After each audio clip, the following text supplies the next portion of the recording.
Thank you, Mr. President. You mentioned the importance of social distancing, but for example, Stephen Moore, someone you appointed to your Open the Country task force, is organizing a protest in Wisconsin, but aren't they in a sense protesting your very own guidelines? Well, we have a flexibility. I didn't see what Stephen said. I can tell you he's a very good economist. He's been calling shots right. He said we need to be the Rosa Parks of government injustices. Well, there is a lot of injustice. When you look at Virginia, where they want to take your guns away, they want to violate your Second Amendment. When you look at, look, I'm getting along very nicely with the governor of Michigan, but she has things, don't buy paint, don't buy roses, she's got all these crazy things. I really believe somebody sitting in their boat in a lake should be okay. They shouldn't arrest people. Some of them are being unreasonable. I really believe that. They're being unreasonable. But I think Virginia is a great case, though, because they're using this. They're trying to take your guns away in Virginia. And if people in Virginia aren't careful, that's what's going to happen to them. So, yeah, I could see where he's coming from. I think it's a strong statement, because hopefully this will be over very soon for all of us. But some have gotten carried away. They have absolutely gotten carried away. Some of these protesters are protesting your social distancing guidelines? I don't know. I notice there are a lot of protests out there. And I just think that some of the governors have gotten carried away. You know, we have a lot of people that don't have to be told to do what they're doing. They've been really doing everything we've asked them. We have a few states where, frankly, I spoke to the governors, and I could have gotten them to do, if I wanted to do what would have been perhaps politically correct.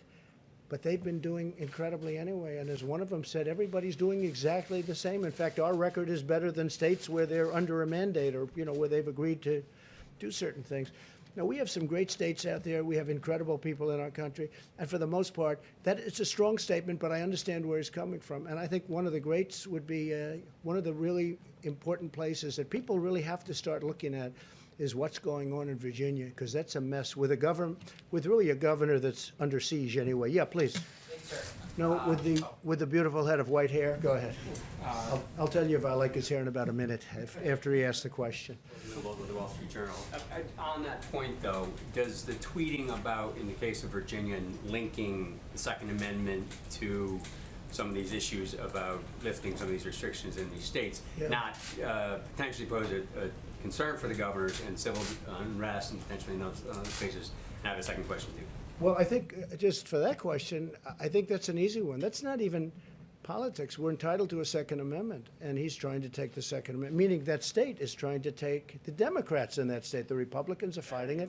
They're trying to take that Second Amendment right, that Second Amendment right away. To me, that's liberty. That's when I say liberate Virginia, I would say liberate Virginia when that kind of thing happens. And where does it all stop? So I think it's a very good analogy. Go ahead. Sure. Is this the right time to kind of bring in a Second Amendment issue? I think when they talk about taking your guns away, and if you notice, at the beginning of this pandemic, there were more guns sold, I think, than at almost any time in history. So it's obviously a big issue. And then you have them working and signing documents trying to take your Second Amendment away, essentially. So I do think it's an appropriate time to bring it up. Go ahead, second. This past week, after kind of an extraordinary slew of events from adversaries, North Korea, Russia, China, and Iran, all kind of pushing back on U.S. policy or toying with U.S. military forces, what's your message for some of these countries who may be trying to take advantage? I don't see it. No, I don't see it. We had a very good relationship with Russia. We worked on the oil deal together. I was with by telephone, King of Saudi Arabia and the President of Russia, Vladimir Putin. We worked out a deal on oil. That was a very important deal to them and to us and to Saudi Arabia. It was in a deadlock. You know it. You covered it very well. Actually, Wall Street Journal covered that very well. I worked with Putin and with the King on that. And President Putin was a total gentleman, and it was very important to get that done. And the King was great.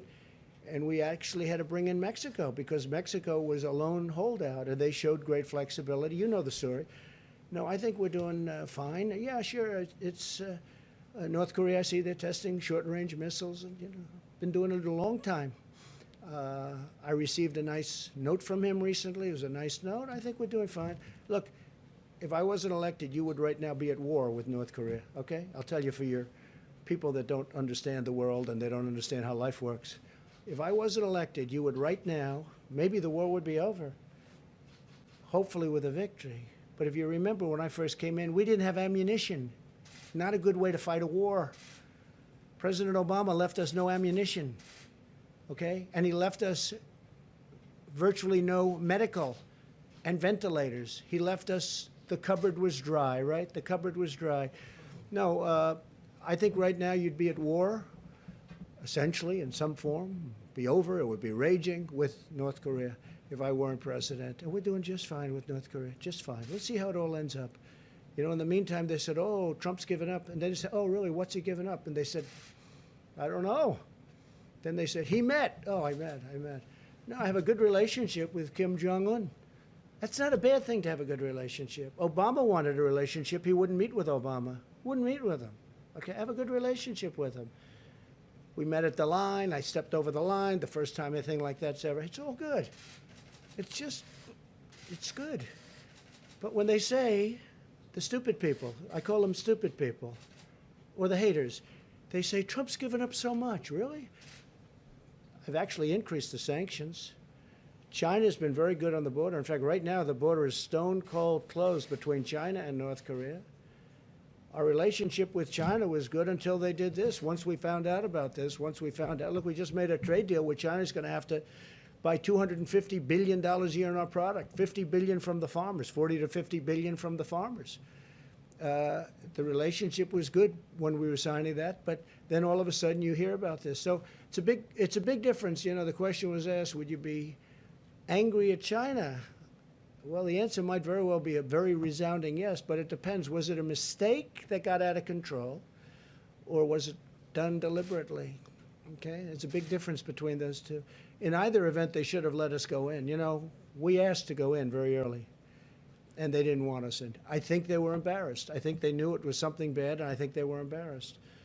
But, you know, no, I think we're doing very well. Well, so you said Russia, you said China, you said North Korea. Iran. When I came in, Iran was a terror. We had 82 points of fighting. We had 18 points of major confliction. The first week, I said, tell me about Iran. Sir, we have 18 points of confliction, meaning Yemen, Syria, all Iraq. They're going into Iraq all over the place. They're a much different nation right now. I stopped that horrible deal, and they want to talk, except that Kerry violated the Logan Act. He made the deal, and he doesn't want them to make a deal because I would have made a deal, in my opinion, except that John Kerry, who made the deal originally, which was a stupid deal to make, gave him $150 billion, gave him $1.8 billion in cash, in green. That would be more than this room 10 times with $100 bills. That you could fill up this room 10 times with $100 bills, and it's not that small a room. And I say he violated the Logan Act. I think it was a major violation. I think we would have had a deal if it wasn't for John Kerry. But he doesn't want to be, number one, embarrassed. Number two, he said, let's wait till after the election. Maybe Sleepy Joe Biden's going to win. And if Sleepy Joe Biden wins, you'll own the United States. And China will own the United States. China's paid us, you know, from the Wall Street Journal, hundreds of billions of dollars. Is that right? Tariffs. And we gave a lot of that money, a small percentage, but a lot of money to the farmers. And it kept the farmers going great. Right? But hundreds, we're getting tens of billions of dollars in tariffs. And by the way, for those of you that say, oh, we're paying, China devalued their currency in order to pay these. We didn't pay. China paid. They don't like to write that. They also added money into their system. So they paid for that. No, I think you have numerous countries waiting to see whether or not Sleepy Joe wins, because if Sleepy Joe won, they own our country. They will take our country. You know, we had, go back 2 months, we had by far, and China was supposed to catch us. You know better than anybody, Wall Street Journal. For years I've heard, by 2019, China will catch us. There's only one problem. Trump got elected in 2016. That was a big difference. And we were going leaps and bounds above China.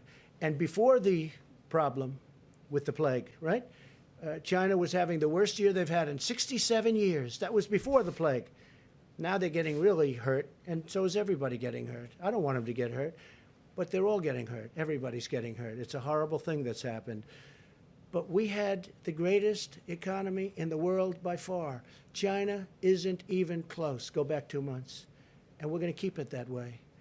But when you mention Iran, Iran is a much different country than it was. When I first came in, Iran was going to take over the entire Middle East. Right now, they just want to survive. They're having protests every week. They're loaded up with the plague, which I don't want. I've offered to help them if they want.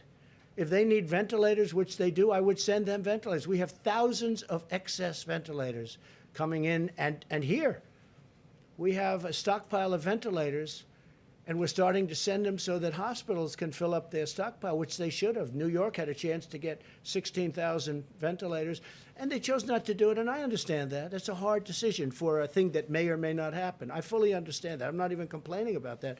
I'm only saying this. Iran was a terror when I came into office. Right now, they don't want to mess around with us. They don't want to mess around with us. Two things. North Korea, same sanctions we've always had, except more. We haven't given anything. I think you'll hopefully take that back to the Wall Street Journal because they really don't understand it. They really don't. And with Iran, I mean, that's a different country right now. And they want to make a deal. The only reason they don't, they're being shamed in because the guy that gave them the sweetheart didn't want to met with them many times. He should have never met with them. And in my opinion, he's telling them, don't wait. Maybe Trump will lose, and then you can negotiate with a patsy, with a weak guy, and you'll take over between you and Russia. Nobody's been tougher on Putin. He knows it better than anybody. Nobody's been tougher on Putin than me. Look at the sanctions. Look at what I did with their pipeline going into Europe. Nobody even knew about it. I exposed it. Now everybody talks about it. I think it's a terrible thing for Germany to do. But at the same time, I have a very good relationship with Putin, and I was able to make a deal with Russia and Saudi Arabia and OPEC Plus. They call it OPEC Plus. That's going to save us, Texas, North Dakota, Oklahoma, other states, energy states, going to save us hundreds of thousands of jobs. And in fact, your paper wrote an incredible editorial for a change that Trump made a great deal for our country. That was a nice thing. I was shocked to see it coming out of the Wall Street Journal. Thank you all very much. We'll see you tomorrow. Thank you.